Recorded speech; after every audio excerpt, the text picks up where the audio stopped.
खुशामदीद। चलिए आज मिलकर इंटरनेशनल कैंगरू मैथमेटिक्स कॉन्टेस्ट के कुछ बहुत ही दिलचस्प सवालात को हल करते हैं और देखते हैं कि इनके पीछे की मंतिक कितनी आसान है।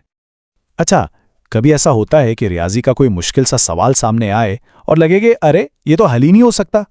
अगर ऐसा होता है तो फिक्र की कोई बात नहीं, अक्सर लोगों के साथ ऐसा ही होता है, खास तौर पर जब मुकाबले के इम्तिहानात में बैठे हों।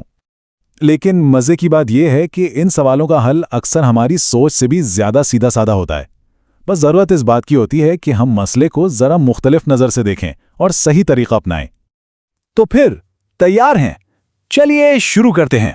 आज हम IKMC 2020 कैडेट पेपर के 5 चैलेंजिंग 4 पॉइंट वाले सवालात को हल करेंगे, यानी सवाल नंबर 11 से लेकर 15 तक। हमारा पहला सवाल एक मंतकी पहेली है, एक लॉजिक पजल। ये फासले और रास्ते के बारे में है, जिसमें हमें एक टूटे हुए साइन बोर्ड पर एक गायब नंबर को ढूंढना है। सवाल आपके सामने स्क्रीन पर है। A टाउन से C टाउन जाने का रास्ता B टाउन से होकर गुजरता है। रास्ते में 2 साइन बोर्ड्स हैं, जिनमें से एक टूटा हुआ है।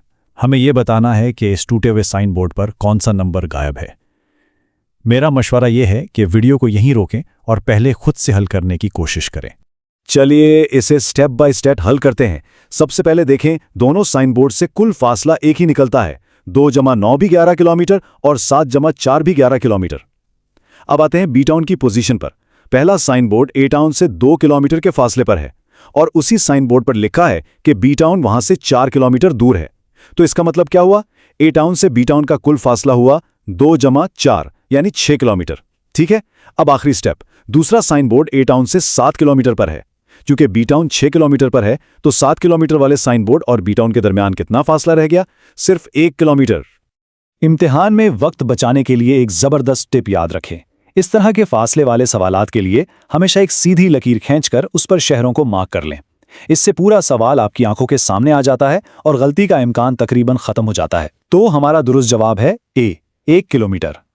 चलें अब इस मंतकी पहेली से निकलकर औसत यानी एवरेजेस के एक बड़े दिलचस्प सवाल की तरफ चलते हैं।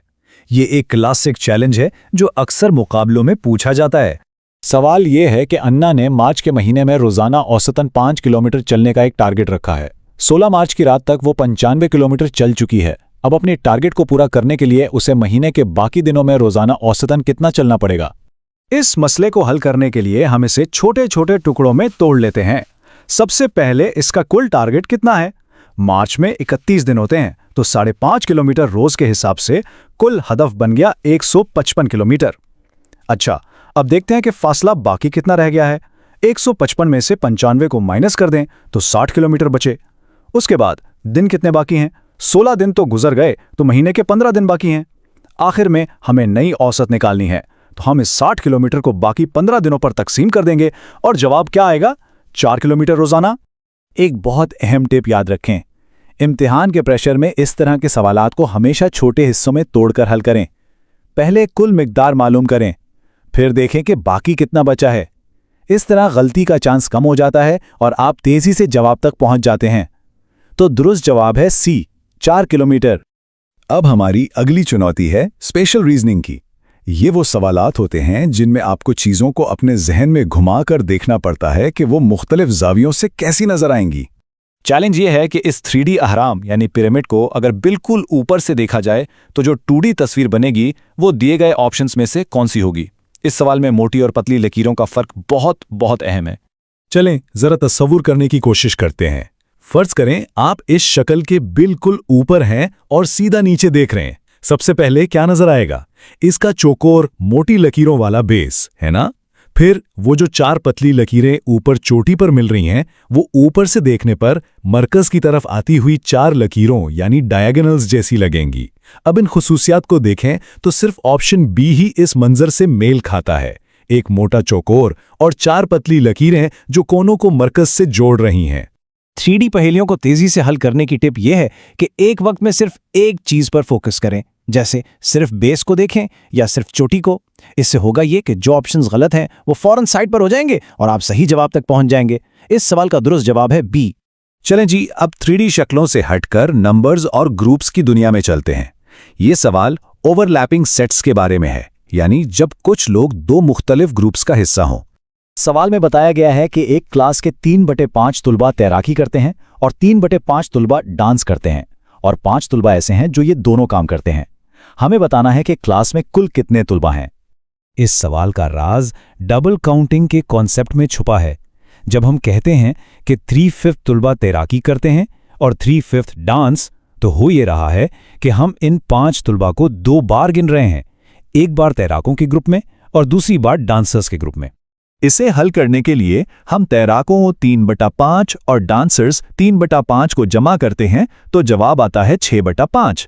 लेकिन कुल क्लास तो 5/5 यानी एक मुकम्मल हिस्सा होती है, तो ये इजाफी 1/5 कहां से आया? ये वही 5 तलबा हैं जिन्हें 2 बार गिना गया है।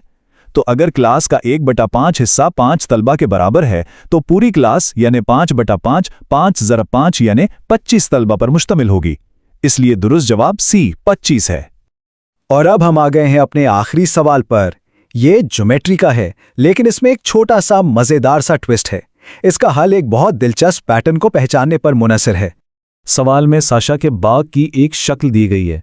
इसकी तमाम साइड्स या तो एक दूसरे के मुतवाज़ी हैं या फिर एक दूसरे पर आमूद हैं। हमें इस बाग का पेरीमीटर यानी अहाता मालूम करना है। इस तरह की शक्लों का अहाता मालूम करने का एक बहुत आसान और मंतकी तरीका है। एक लम्हे के लिए तसव्वुर करें कि आप इस शक्ल के गिर्द एक मुकम्मल मुस्ततील यानी एक रेक्टेंगल बना रहे हैं। इस बड़े मुस्ततील की चौड़ाई तो 5 ही होगी और इसकी कुल ऊंचाई होगी 3+4 यानी 7। तो इस बाहर वाले मुस्ततील का पेरीमीटर क्या हुआ? 2 ज़र्ब लंबाई जमा चौड़ाई यानी 2 ज़र्ब 5+7 जो कि 24 बनता है। और मज़े की बात यह है कि इस अंदर वाली टेढ़ी मेढ़ी शक्ल का पेरीमीटर भी हमेशा इतना ही होता है। तो आज हमने 5 बिल्कुल मुख्तलिफ किस्म की महारतें इस्तेमाल की।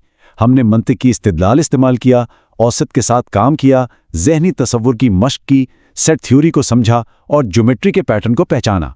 ये सब अब आपके मसाइल हल करने के टूल किट का हिस्सा बन चुके हैं। तो अब सवाल यह है कि इनमें से कौन सी महारत की आप आगे मश्क करना चाहेंगे।